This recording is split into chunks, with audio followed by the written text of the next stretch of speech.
वालेकुम जी। मैं आपका मेज़बान आशिर हंस और आप देख रहे हैं नेचुरल लाइफ पंजाब। मैं अभी इस वक्त एक दोस्त के डेरे पे यहाँ पर आया हूँ और यहाँ पर तकरीबन जो है वो 4 से 5 किस्म की जो सब्ज़ियाँ हैं वो लगाई गई हैं टनल के ज़रिए से और बहुत ही खूबसूरती से यहाँ पर फार्मिंग की गई है। तो मैंने सोचा कि अपने नाज़रीन अपने दोस्तों को इसका विज़िट करवाते हैं। ये आप मेरे पीछे देख सकते हैं कि ये यहाँ पर एक सब्ज़ी जो है ये टनल नुमा ये लगाया गया।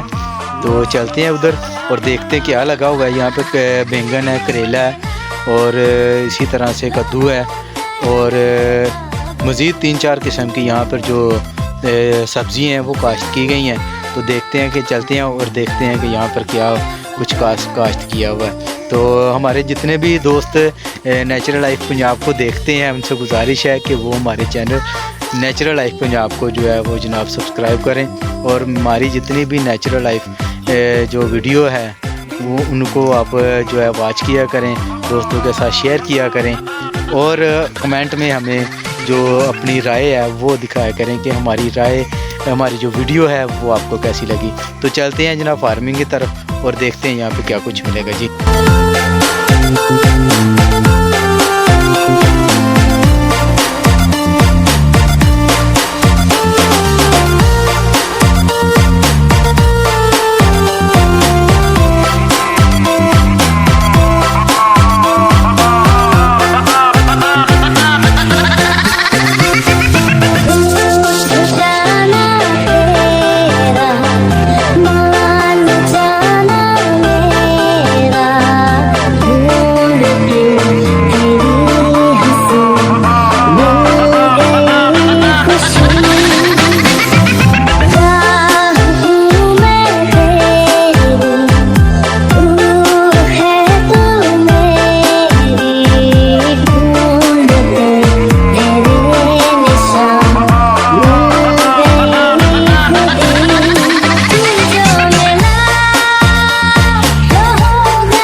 Look.